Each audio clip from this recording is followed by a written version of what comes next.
Hey, welcome in to another edition of the North Idaho Prepcast here on IdahoSports.com. Episode 15 in the last week of football is less than 24 hours away.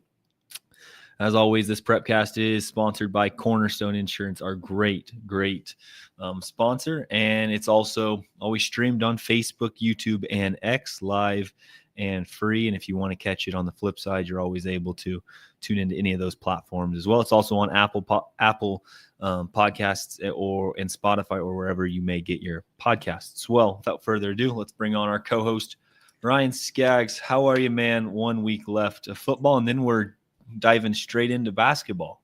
Yeah, I mean, we're going, full feet in. And then I know the wrestling preview is going to come out too from Al Fontes. So that's going to be something to keep an eye on as well. That's something you'll have to verse yourself with a little bit too, since we got the defending state champs in 6A here in North Idaho. So in the Post Falls Trojans.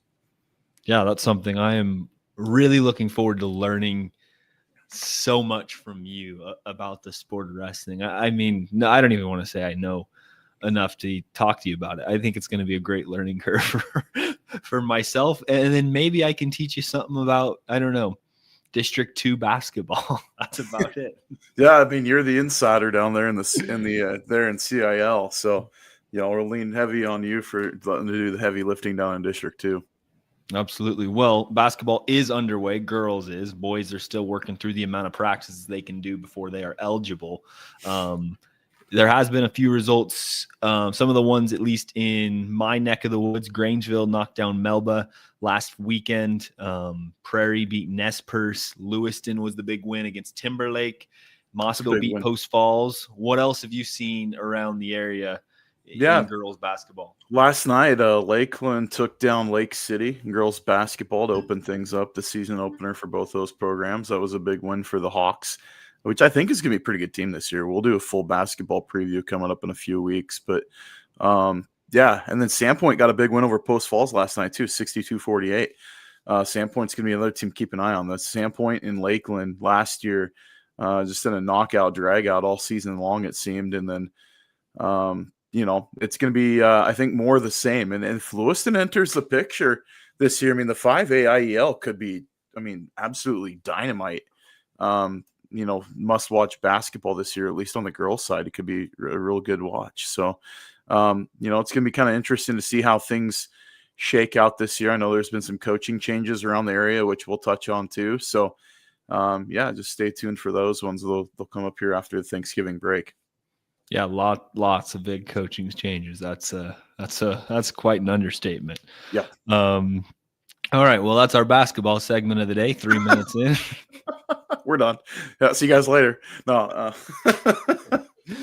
Nope. We still have 1 week left of football, and it's the state championship. But let's talk about, the teams that didn't make it there. Right. We had 3 teams that weren't able to crack their spot at the state championship, and we're going to start out in the 1A world, where Wallace came up short against Tri-Valley. This Tri-Valley team is moving at a ridiculous pace, putting up another 70 points in a game against Wallace. But I tell you what, Scaggs, this was close. This was a really close game around halftime, maybe even into the third quarter. And then Tri-Valley started to just run the ball and became kind of just unstoppable. Yeah, and that's the thing about we talked about, if it gets into a track meet and then Tri-Valley's defense is able to, stay off the field because their offense is out there and they just get long sustained controlled drives, doesn't play necessarily in the hands of the Miners, and that's ended up what happening. I think they just ran out of possessions.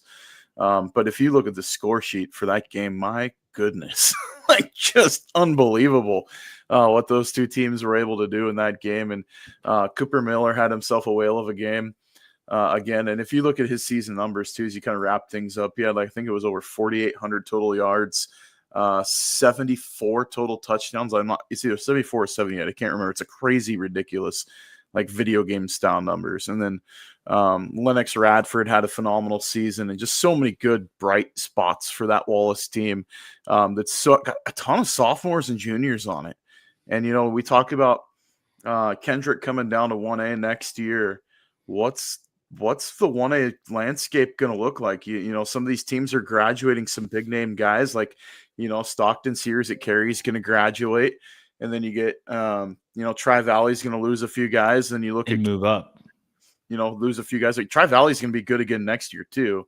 as a 2A school, though. Yep. They're going up. So, you know, the 1A landscape next year, could Wallace crack the picture as being that second team? I mean, there is a lot there. If you're a Minor fan, good night. That team is loaded for next year. And you know, at least on the offensive side of the ball, you know, if they can keep some of the kids in the weight room in the off season and keep the turnout churning, there's good days ahead for that Wallace program, because that is a team that's on a meteoric rise right now. No, this is a Cooper Miller kind of reminds me of like Case Wynot in his, days at Lapway when he was putting up these ridiculous stats as a freshman, sophomore. Obviously, when he got to his senior year, he was putting up these crazy stats. And there was kind of this, thing going around in the media. Like, was Lapway fudging his numbers, making it seem like it was too good to be true? And that's kind of how it almost looks like with Cooper Miller. Like, they're so ridiculous stats. It doesn't seem possible. Yeah, I'll throw a name out there. He's a little bit different style of an athlete, but for the 8-man junkies out there, Leighton Vander Esch is a name to throw out there. Went to Salmon River. The guy was just a freak. I mean, he was an absolute machine on the football field. And obviously he went to play for Boise State, walked on there, ended up becoming a first-round NFL draft pick and a Pro Bowler for the Cowboys. But I'm not saying that that's going to be Cooper's result, but I'm saying as far as what you're able to do and the result you can get on the football field, Cooper Miller is having himself that type of career already. I mean, he's got more stats in the first 2 years as far as a cumulative production than most teams have in a 4-year span. It's just unbelievable what Cooper's been able to do. And, the cast around him too. I mean, just high producing kids all over the place. They were great at D end. They were great in the back end of the defense too, in the secondary. They had 2 guys, I think, had over 100 tackles on the season. They've got, just absolute machines out there at receiver too. So that's a team to keep an eye on, that if you're looking at who's going to take down Kendrick in the next few years, if they come back down to 1A, that's got to be a team you highlight. It has to be. And that's not me poo-pooing on Kendrick. Ty would probably say the same thing. That's a team that could challenge. And, if they're able to keep the numbers up, that's going to be a dangerous team. But it's going to be interesting to see how things shake up. So, and actually I'm saying all this and I'm remembering we got classification changes coming next year, don't we? So I think Wallace is actually going up 2A also. Wallace is going up? No, Wallace is staying down. Are they? I thought they're going Wallace 2A. is going up. You're right. Yeah. Wallace is going up. Yep. I was thinking Coeur de Christ. Yes, Wallace is going up to 2A. So Wallace. So never mind. I say everything I said about the 1A landscape, but you get Tri-Valley matching that too. But you have Wallace. Crazy. Right. Wallace has, who's to say Wallace isn't contending in 2A? Yeah. Because you have the 2 teams in the state championship that are going in opposite directions are gone. Yep. It opens a door for the team like Wallace, who absolutely, historically isn't good in 2A. I don't know. I'd be pretty happy going up to 2A in football. I think that it's wide open. I mean, you really look at it. If Kendrick's going down, Genesee's already down to 1A. They're not coming back up. So like the White Pines losing 2 teams out of that conference because Troy's going to play a 1A schedule next year too. And Logos is gone. And Logos is going up. So there's a 3-team swing within the 2A and White Pine League. The opportunities for those bids that we've been seeing where 4 or 5 teams come out of the conference, that might go the way of the dodo. And then you look at some of the other teams in 2A, Grace will still be okay. I think Valley's going to be a team to keep an eye on next year. That's going to be a pretty good program. Oakley's going to be another team that could be around next year too. But if I'm Wallace, I'm sitting there, I'm like, man, this is an awesome opportunity for us. It really is. And, they really stepped, toe on the line this year, and they gave everyone haymakers and fits. I mean, Genesee clipped them early in the year, and then they ended up going into the knockout, drag-out, multi-overtime playoff matchup. And if seeding worked out any way that it could have been, I don't know if Carey had the defense to stop that Wallace team. I honestly don't. And I got to see Carey with my own eyes when they played Coeur de Christ, and Coeur de Christ took them to the wire. That would be an interesting thing to see. I mean, it really would. But, you only do the games that you have in front of you. And Tri-Valley, hats off to them. I mean, they just good night. They're a machine running the football. That's a team. I'm going to pick them to win the championship, but in the championship game. But that's a really, really good team. You saw them with your own eyes. I mean, just with the eyeball test, going in that game, that's a tall task for anybody to take on that Tri-Valley team, regardless 2A or 1A. Yeah, I'm extremely impressed with how Wallace played. I wasn't sure if Wallace would be able to score that much, and I am blown away with the amount of success they had. A couple comments rolling in. Matt Teft, go Tigers. I'm assuming Kendrick. That's a good guess, right? Yes, it is. That's a good assumption there. And then Sean Kane, our East Idaho co-host of the Prepcast. Tri-Valley up from 1A to 2A. Clark Fork down 2A to 1. They were already playing 1A this year. Yeah, but Clark Fork is actually going to be an official 1A school next year. So Kendrick down, and then Logos up. Logos only up in football. That's the important thing to note. It's not, sport. It's not every single sport. So it's an actual decision of the Logos football program to decide to play up, which I think is, again, very beneficial for them. But we'll maybe touch on that maybe at the all North Idaho team picks or selections at the end of the year, maybe, or next week maybe we'll hit on that on some of those, because there's a ton of changes in the classification alignments. The 8-man landscape's going to look a lot different next year, especially in North Idaho. It sure will. Clark Fork, you'll have team up here, and you'll have Kootenai and Mullen still. Yeah, come on, Sam, reliable. They exist. Kootenai and Mullen exist. Yeah. All right, let me see if I can find the right graphic here. 6A. Okay, so we're bouncing around because we'll land on Kendrick and Logos. 6A, Coeur d'Alene and Timberline played last week.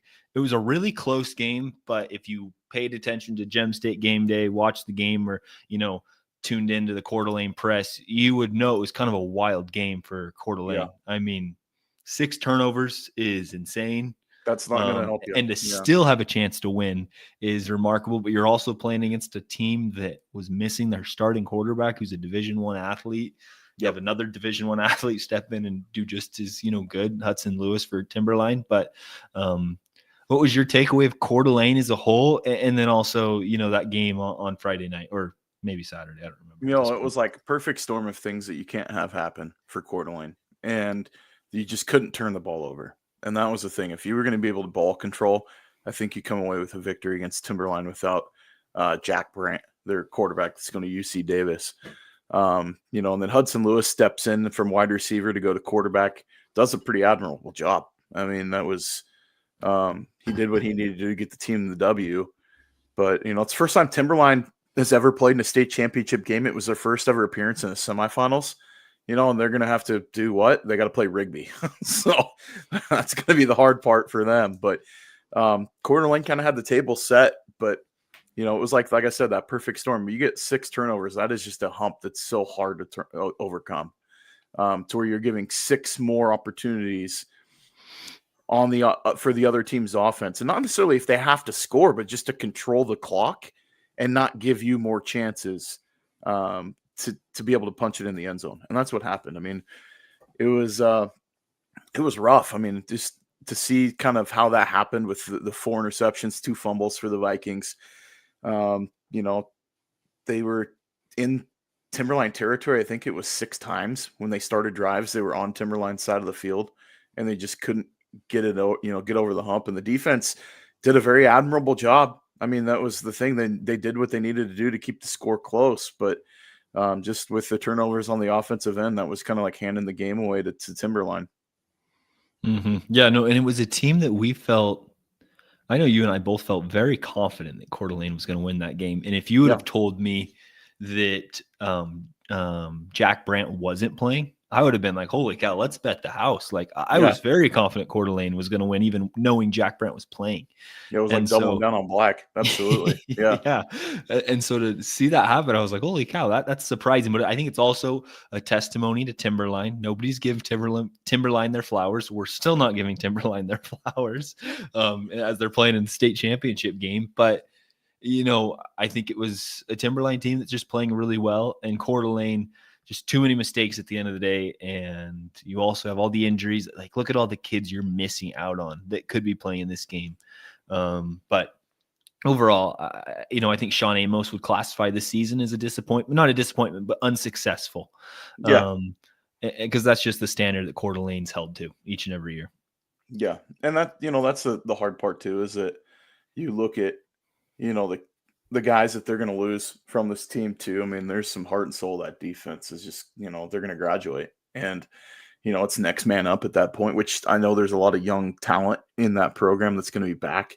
And that was one thing with injuries too. I mean, you had Christian Young out from the get-go before the season even started. Then you lose, Caden Simmons at quarterback, and Tanner and Caden had been sharing snaps anyways, but it kind of changed the dynamic of the offense. It wasn't as wide open. And it's just, I don't know. I look at situations like this, and it's disappointing. It really is, because you kind of look at the stat column, you're like, man, Coeur d'Alene outgained them. They did what they needed to do to be successful. It's just the turnovers is the one thing that just absolutely stands out. And it wasn't necessarily where the amount, it was also where the turnovers occurred. You're just across midfield on a couple of them. You get deep into territory, you're taking points off the board for yourself. And just, turning things over. It's just, as a coach, it makes you pound your head against the wall. Because it's, gets to be a breakdown at times. Sometimes it's just like, tip pass gets picked. Those things happen. Or, you sail one if you're rolling out and you're under pressure, and it just, the guy makes a good play. You kind of give him kudos and away you go. But that was a Timberline team too, though, that has just D1 talent all over the place. I mean, you had 2 receivers for that team. They're going to be playing Division I football. Your quarterback who was hurt is playing Division I football. And you got a number of other guys that are getting looks too. So it's not like they're playing a crummy team. I mean, Timberline's a formidable opponent, but that's just, sometimes, football, it's a game. It's got the funny shaped ball and it takes weird bounces, and just didn't go the Vikings' way on Friday night, which is unfortunate. I think, the way that things had looked, I would have said, like you said, like, bet the house, man. Like, that was a team that looked like they were destined to play Rigby and get a rematch with them, but just wasn't in the cards this year, which is unfortunate. But that's a team I don't think is going anywhere. Yeah, well, back to some comments earlier. Sean Kane says denied petition. So this is just some of the denied petitions for 1A schools that got moved up to 2A and now want to go back down. Chalice wanted to go down. Lakeside, Shoshone, Tri-Valley, and Wallace, all of them were denied and are up in 2A. And I still think some of those teams that are up there, I know this is segueing, but they're still going to be pretty good next year. There is a difference between 2A and 1A football, but the Wallaces, the Tri-Valleys of the world, that talent translates. It does. Oh yeah, 100%. And the Wallace brings up a nice comment too. So we do our stats twice on game night and double check them on film. We can send you the tape, Hayden. But yeah, it's wild. I'd love to see the tape, honestly. But I believe it. I think it's insane, and I think some people, not me, don't believe that these stats are even real, because it's so ridiculous what Cooper's doing for Wallace. Yeah, I think it was on, what was it, Monday or Tuesday? I sent a group text to some of our broadcasters, and I'm like, you guys aren't going to believe this stat line for Cooper Miller on the season. Like, this is freaking ridiculous. It was like 4,700 yards passing. I'm like, where does that happen? Like, I want to know how that stacks up nationally. Because that is, I mean, especially the touchdown numbers are just, and he's only a sophomore. Like, that to me is what I look at. And I'm like, we're watching something pretty awesome. And I think the Case Why Not connection that you made was awesome, because it is. Case was putting up crazy numbers as a sophomore and junior in his senior year as well. And, are we going to have the all-time touchdown and yardage leader in the state of Idaho come out of Wallace High School? I mean, that's a realistic question that we could ask. Mm-hmm. Yep. Yeah. Is he only a sophomore? Yes, Sean. He is a sophomore. I mean, we can find the birth certificate somewhere. And I believe and if our folks, our good friend that runs the Idaho Bowl is watching too, I think he was an Idaho Bowl participant as well, if I'm not mistaken. Yeah. We should find that out. Cool. Well, 1A, 6A wrapped up, now 2A. The only thing that's important in North Idaho at this point of the year, where there was two teams playing the state championship from North Idaho, but one team that got knocked out last week. It was Kamiah and Logos. I was at that game. I tell you what, the hospitality in Kamiah was awesome, even though they were really not thrilled with me picking against them. But Logos took it to Kamiah. They played so great. And they really are playing their best football of the year, and they're a team that is really tough to play with. And it's really the defense. The defense just shuts down everything you have going. But like they didn't have their starting quarterback. Joseph Sensing didn't play. And Baxter Covington has developed into that role where he can kind of do both. I saw something in, I think it was the Lewiston Tribune, but Nick Holloway made the comment that Baxter's matured a lot. And I think that's very accurate. Baxter has become a kid that is just, he makes the smart plays. He doesn't force things, and he really runs hard. And so do all the Logos kids. And so, but I also want to touch on Kamiah. I think what Garrison Bretts did at Kamiah is nothing short of incredible. I don't think people expected that this year. And I think Garrison did a phenomenal job after Nels Clute leaving. Yeah. No, I mean, we saw Kamiah last year and we were just, thoroughly impressed week in and week out. I mean, it was the team that really we thought was going to be the one that, and then Logos comes out of the mix and you had like kind of a 3-horse race last year within the conference. And then, this year enters the picture and it's the same thing. And Kamiah came out, we knew that it's like, how are you going to replace Dave Clute? Just all everything, both sides of the ball, all state player on offense and defense. Like, what are you going to do? Lawson Landmark. I mean, kudos to that kid. I mean, he just absolutely stepped in and delivered week in and week out.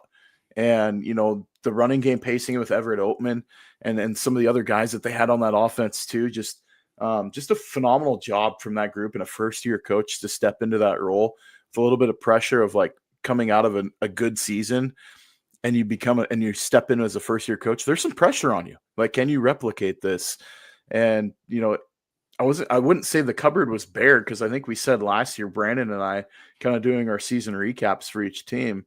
And it's like, no, there's going to be some good pieces for Kamiah next year. There really will. The question mark is going to be quarterback play. That question was answered in spades this year. I don't think there was ever a question of, was Lawson Landmark the right guy for the job at QB? And I think he did a phenomenal job there. And then to touch on Logos in that game too, we talked about Logos is going to have to figure out the quarterback position earlier in the year. They were playing two guys. It was Covington and Sensing. I think they even threw a third guy in there at times sometimes. And we're like, what are they doing? But if you get a guy that goes down, I mean, it paid off. Like, you had a kid that was in there that had varsity reps this year at the position, and he didn't miss a beat in Covington, and they did just fine and beat a very good team.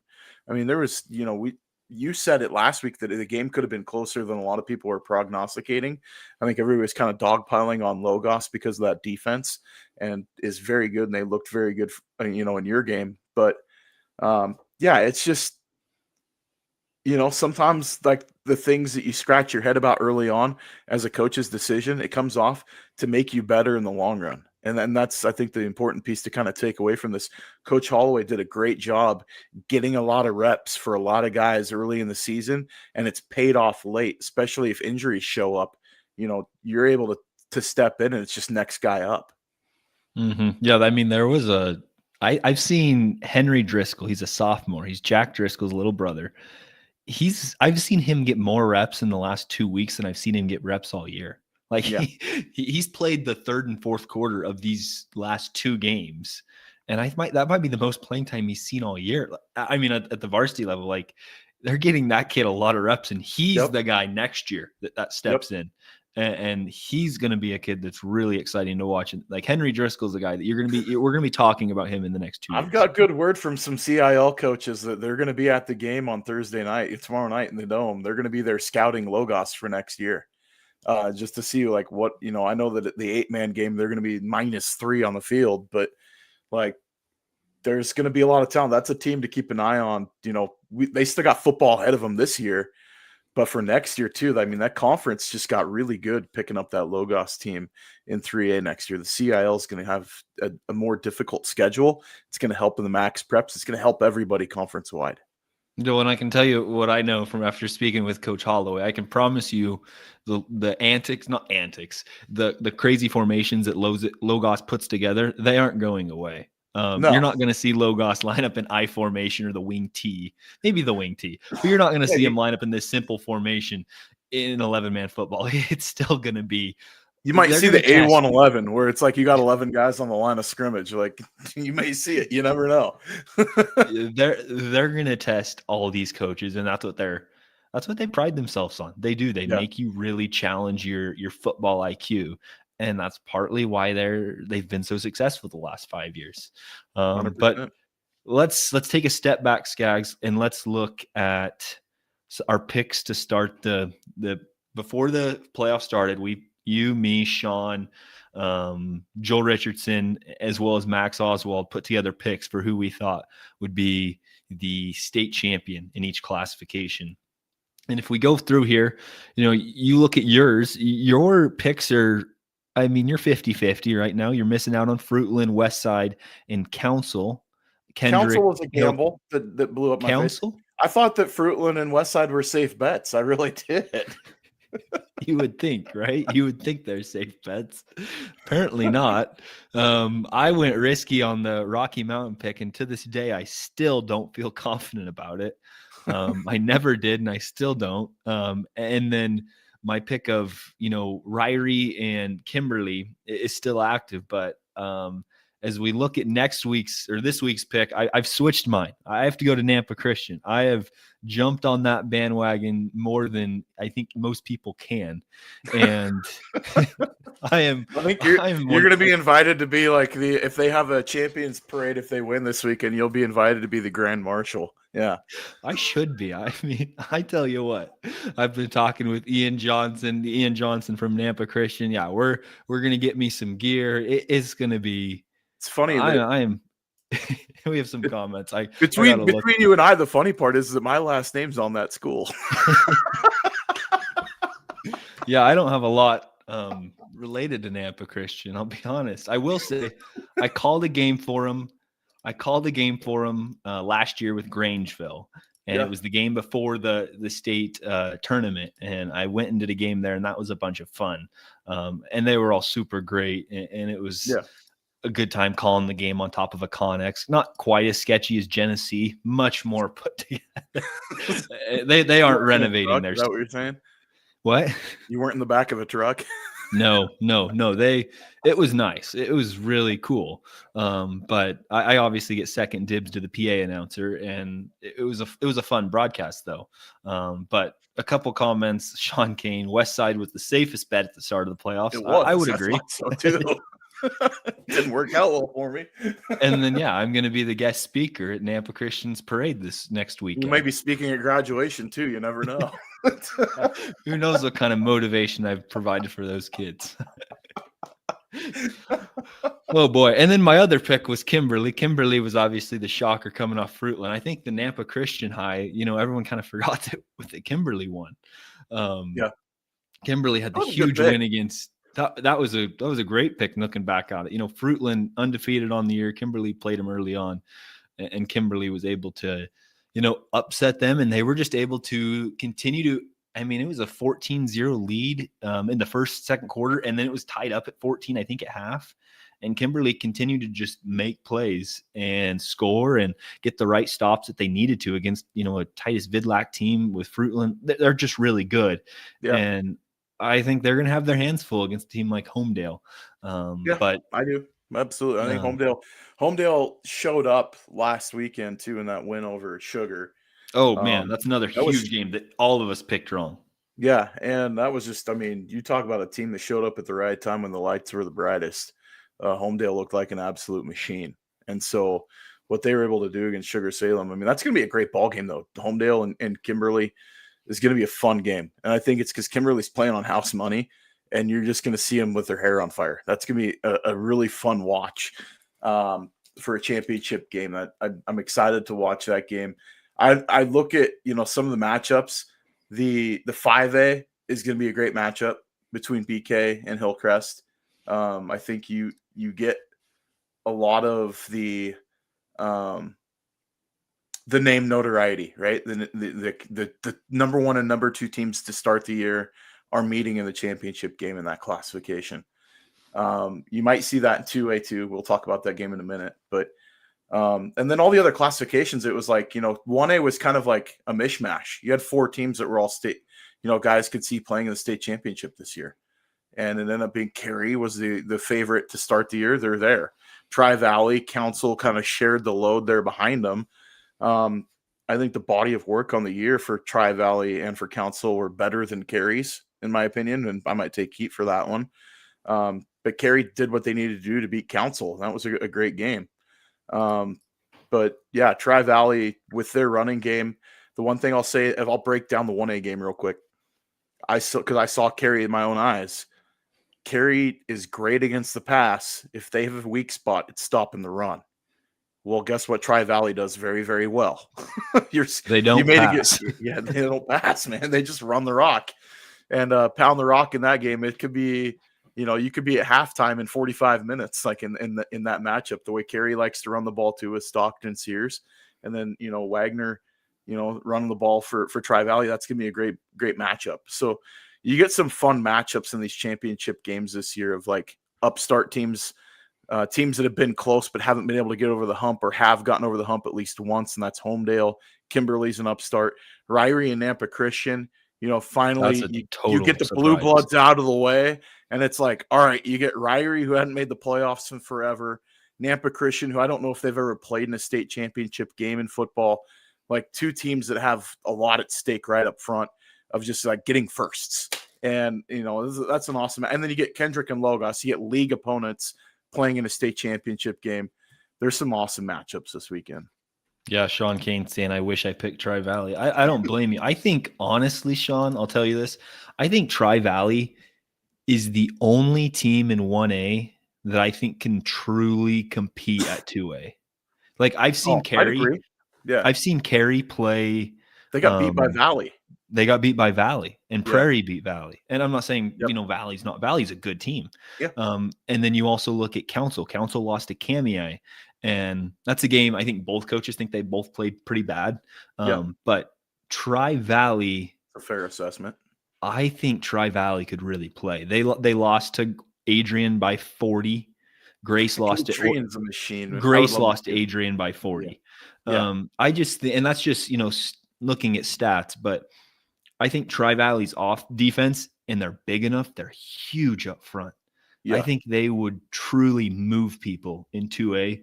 And Carey's not real big.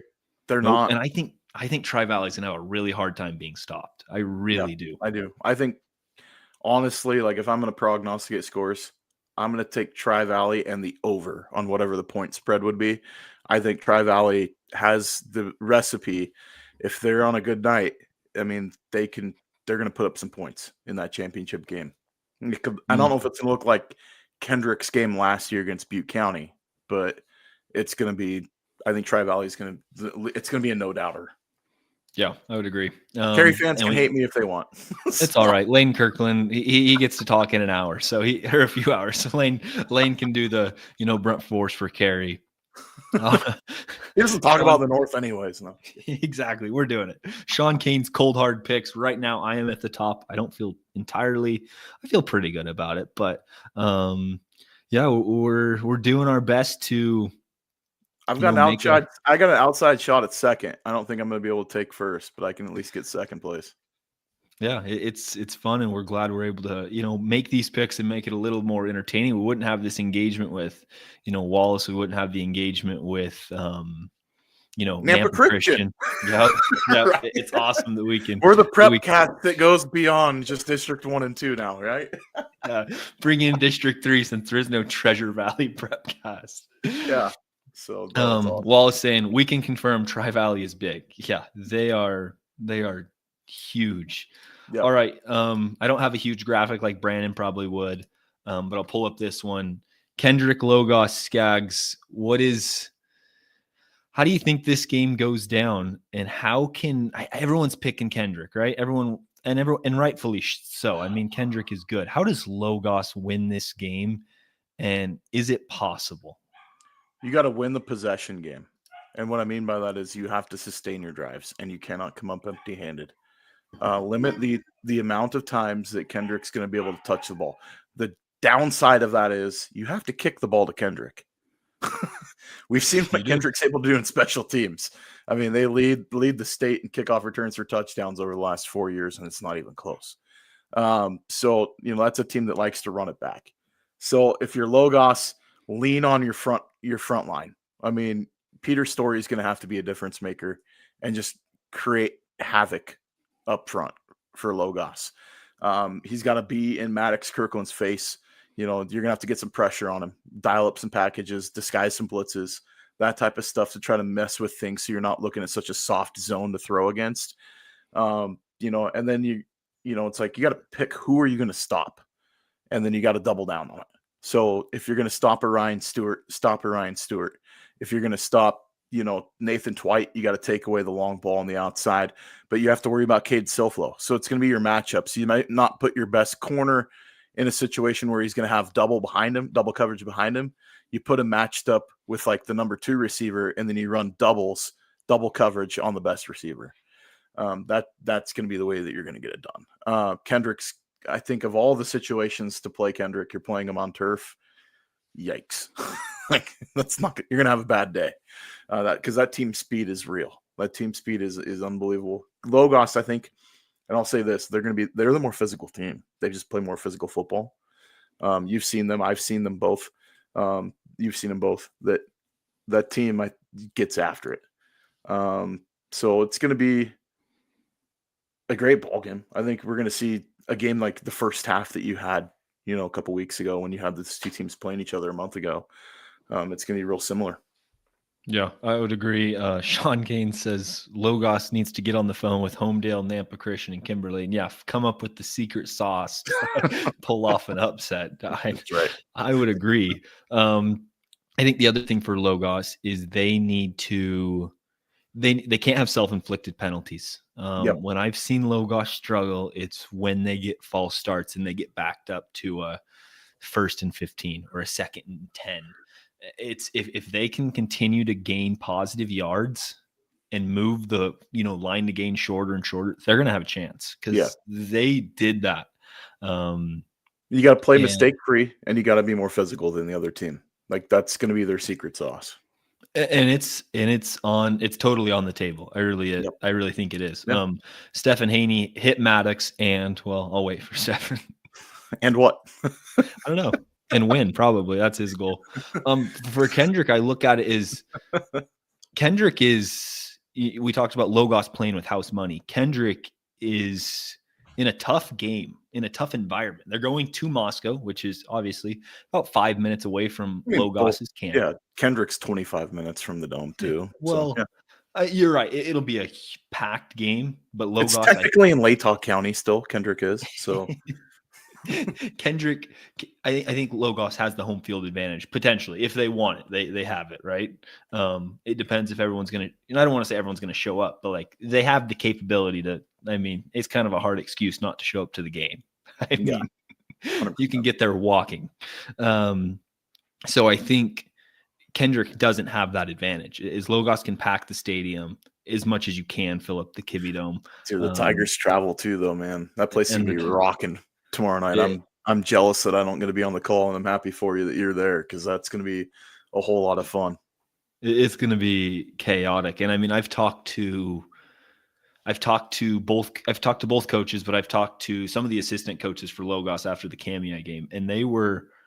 I don't know if I've seen a team more physical, more confident than a team like that. They were extremely confident beating Kamiah, and they're very confident heading into this game. I'll get to my comment and why I said physical. Yeah, Cody Albright, Logos more physical. Give me a break. Watch more film. We can't watch more film. Underrated in the state. Watch Orion hit someone plus Kendrick ran all over them. They did 100%. But I think Logos is built off physicality. They move the ball extremely well. They moved the ball the entire game versus Kendrick. They moved the ball. They couldn't break off a big play. Kendrick could. Orion Stewart had. That was the game that Orion Stewart had a coming out party. He played unbelievable, and he cemented himself as probably a top 3 running back in the state. Yeah. Like, that was one of the best games I'd seen all year from Orion. Too. So I mean, Yeah. They ran the ball all over Logos in the second half. 100% agree with you. But the way Logos can put pressure on a team, and don't get me wrong, Kendrick can too. But I'm saying Logos is built off physicality. Kendrick is built off straight athletes and speed. Deceptively strong too. I mean, and deceptively strong. You're not gonna have the size necessarily, but the strength and the speed apply. It's gonna be fun to watch. Let's just be honest. Like, it's two teams that have played different styles, and they do what they do extremely well. So, Logos is probably going to want to slow the game down. Methodical, drag things out a little bit. Kendrick can play that way. It's just their athletes are so good, they score quickly. Like, let's just be honest. Like, I've seen them do, like, they had the ball, I think, in the game I had when they played Kamiah, they got the ball at like the 10, and they went on a 90 yard, like 14 play drive. I mean, just went chunk down the field and scored. No like big, huge chunk plays. It was just like methodical, 8, 10, 8, 8, and just push it down the field and ram it down their throat. Kendrick can be that team too. It's going to be the coaching adjustments, I think, is where it's going to come into play. What does Ty have for what Logos has been able to do with when it's either Haney at quarterback, Sensing at quarterback, or it's Covington at quarterback? What are they going to be able to do? How are they going to adjust to the two different looks? If Covington's in there, it's probably going to run a little bit more heavy. If Sensing's in there, you're going to have more, probability of a pass play. So how do you adjust your coverages? Do you just play man up and then just throw pressure like crazy? Do you pack the box? Like, there's so many facets to this game that's going to be, interesting to see because it's a chess match. The teams know each other extremely well. They play each other a year in and year out. So, we saw Logos beat them early in the year last year, turn around Kendrick boat raced them the next time. So what adjustments are made? It's because either you win or you learn. And so in those opportunities to learn, what was picked up in those games for Logos, they have 2 blemishes on their schedule. They learned against Kamiah what they did wrong the first time, and they did phenomenal job of adjusting. Well, what result will they have this time in the first loss versus Kendrick? I think they said, hey, we self-inflicted a lot of our damage in that first loss. Like, the penalties where they stalled out on offense a lot, and then Kendrick got the ball back and just put it right to him. And so the adjustments can be made. It's going to be interesting to see if it's a low-scoring affair. I think Logos wants it to be a low-scoring game. Like, they're going to want to keep it within 30. That's their ceiling. Kendrick's want to get out in a track meet. And if it gets out in a track meet early, you can start warming up the bus. It's going to be an early night, and the Tigers are going to be hoisting their 5th trophy. So 2 very, very good teams. I'm excited to watch that game, and you get a front row seat for it, and I'm extremely jealous. Yeah, I can't add much more than that.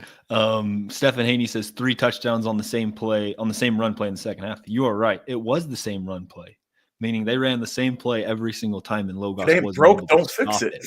Right? I mean, why throw different things if it's not getting stopped? Yeah. I mean, you can point at the hole and say, "Stop it! I'm going right there." they had a ton of success doing that, and I'm sure Logos is gamed up. I know they're prepped up for it. Yeah, they feel very confident. This is a game I did not want to pick, and I don't really care, but I feel very confident that Logos is going to have a great game plan, and I think it's going to be a lot closer than people may think it could be. I'm not sure if I'm totally with Paul Kingsbury about taking the upset. I think that's kind of crazy because I think Kendrick is really fired up for this game. And one for the thumb, man. Jacked. Yeah, exactly. How often is that? I mean, we talked about that at the beginning of the year. How many state titles this Kendrick group could end up with? It's insane. Well, and we said week 1 too, like, we're going to see these 2 teams probably playing for the state championship just based on what we saw week 1 result. And here we are. This is a crazy stat here before we wrap up. Yeah. Sean Kane, he did his homework here. Kendrick has a dominant season so far. They've outscored opponents by huge margins, 839 to 66 through 11 games. Yeah. I know. And everyone wants to say, like, oh, look at their offense. I'm telling you what, dude, that's a defensive stat more than anything. It's insane. I've never seen a defense and offense so dynamic. It's incredible. And then Stefan says we can all hope for an epic game between two amazing teams. Yeah, it's gonna be a showcase. I'm excited to see it. And Sean Kane says hard to bet against a team that averages put up 100 and almost 1,000 points this year. And they easily could have. That's kind of the crazy part. But no, it's going to be a ton of fun. If you had to pick, Ryan, who are you riding with? You going with the Tigers, or do you? Yeah, I'm going to stay with my pick. Upset. I'm staying with my boys. Yeah. No, and I think the better pick's going to be who's going to be the player of the game. That's a good point. I think it's going to be Cade Silflo. I think he's the difference maker in this game. Well, last second words for Cody Albright. Warm up the buses now. Well, almost 24 hours away from kickoff, so we're not far. No Friday night football games. Only Thursday, Saturday, and Monday.